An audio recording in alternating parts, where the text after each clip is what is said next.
Hey everyone, I got percentages for you. I have learned that I can ask Jesus exact numbers or dates, and I just decided earlier I want to know exact percentages of certain things to give you that feedback because it just adds depth to understanding a lot of different aspects of life in general, not even just the twin flame journey. So, I have already said before, 90% of people have some type of karmic situation, or 90% of twin flames have some type of karmic situation. 85% of those karmic situations are karmic partners, so third party individuals that they're romantically involved in some way. Although a lot of those are toxic and they're not even romantic after a period of time, but you know what I mean. So that means that 77% of twin flames are dealing with a karmic partner situation also, okay? Now we're going to switch over to traumas and wounds, and that what makes people wounded, what makes them wounded masculines and wounded feminines that need all of this healing. 80% of people have significant traumas from childhood. 80%. That's a large number, okay? 50% of people have abandonment wounds. 40% of people have wounds from physical or emotional neglect. 90% of people have codependency issues of some type to some degree because of coping mechanisms. And 95% of people have self-worth wounds or self-worth issues. Now, I also broke down the attachment disorders because the attachment disorders tend to explain a lot of the other stuff. So, 90% of people have some type of attachment disorder. 90%.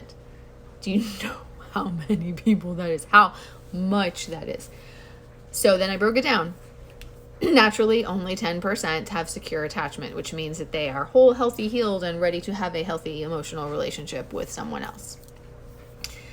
And this cracks me up. This is why I know, one of the reasons why I know I can get numbers, because these numbers added up to 100 without me trying. I actually thought one of them was off, and then it was perfect.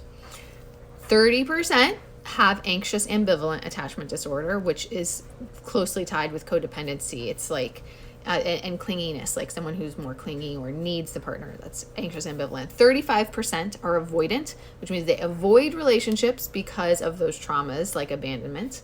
25% have disorganized attachment disorder, which is a combination of both.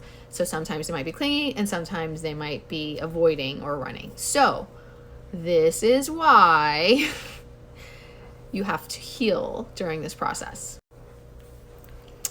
So my thought process about these high percentages of trauma wounds and childhood issues, and honestly, I'm going to say the word damage that people won't want to hear because you don't want to hear that you're damaged, but you are. Like, you're not, we shouldn't think of ourselves as damaged, but what you need to take from that is that, like, for one thing, nobody's perfect. And for another thing, like, this is completely normal. Like, everybody has these wounds and these traumas and these issues, and there's nothing wrong with that. It's something that you need to be conscious of and aware of and work on healing, whether you go to therapy, whether you get spiritual healing, or whether you're just aware of it and try and work through it, to help improve your relationships. So, my automatic reaction to these high percentages is that part of the purpose of twin flames is, we know it's about raising the vibration of the world and for ascension and achieving unconditional love, being examples for others. But that's the big part here, being examples for others. Because I wasn't asking about twin flames. I was asking about everyone in the world. And if that high numbers of people, 90% of people have attachment disorders, that affects how they behave in relationships. And, attachment disorders start in childhood and how you connect with your parents. And then they extend over into your romantic relationships when you're an adult. So attachment disorders play a huge role in your ability to have healthy relationships, both romantically as well as interacting with other people that you may get close to in different capacities at work or friends or whatever in adulthood. So it's huge. And if that many people have attachment disorders. 90%. Learning how to understand that, have compassion, understand their perspective, being able to work with them instead of against them, like that benefits everybody. So I really believe that being twin flames is also about setting that example of learning to understand others, how they function, why, having compassion, having understanding, having unconditional love, and being able to just relate to people better and interact with people better and have healthier relationships all around, not just with one person who you're going to spend your life with. You know what I mean? I really truly believe that. So we are setting the examples and helping others, like in multiple capacities as far as this is concerned. I thought I was done, but I thought of one more thing. Stop moving. I thought of one more thing that I want to add to that. On the flip side of it, how many times are you scrolling and you see something that says, this is going to be more so for women, but it can be anyone. How many times are you scrolling and you see something that says, if a man really loves you, he will do this, or he will do that, or he will behave in this way, or he will behave in that way? How many times do you scroll and see something like that? Which every time, like any of those memes are telling you something that is the opposite of the twin flame journey, because when you're going through those wounded stages of healing, they're behaving the opposite of that, because their abandonment wounds and their attachment disorders are causing them to run from the connection instead of run to the connection because they have to work through those issues. They have to work through those self-worth issues. They have to work through those abandonment traumas and the emotional neglect and whatever else that they have from childhood. So for one thing, all of those memes, if your man really loves you or if your partner really loves you, they would act like this. And if they don't act like that, then they don't really love you.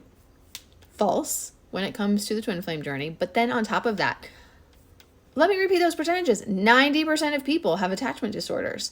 40% have a physical or emotional neglect issues from childhood or struggle with that. 50% have abandonment wounds. 95% have self-worth issues. 90% have codependency issues. These people, 80% of people have traumas from childhood. None of those people are doing any of those things that those memes tell you that they should be doing. All of those people are struggling with some type of major inner child trauma that is causing them to behave in unhealthy ways in relationships. So those memes that are based on society conditioning of what a healthy relationship should be like, and yes, that's what a healthy relationship should be like, but 80% of people in the world are struggling with inner childhood traumas. None of those people can act the way they should in a healthy relationship. So throw those memes out the window, because they are teaching you to run from soul connections just because those people are wounded. And are we supposed to throw the baby out with the bathwater?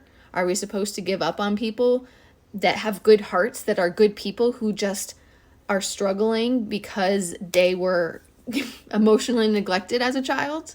No, have compassion and love and understanding and be with them through that process of healing. Okay? Throw out those memes, please.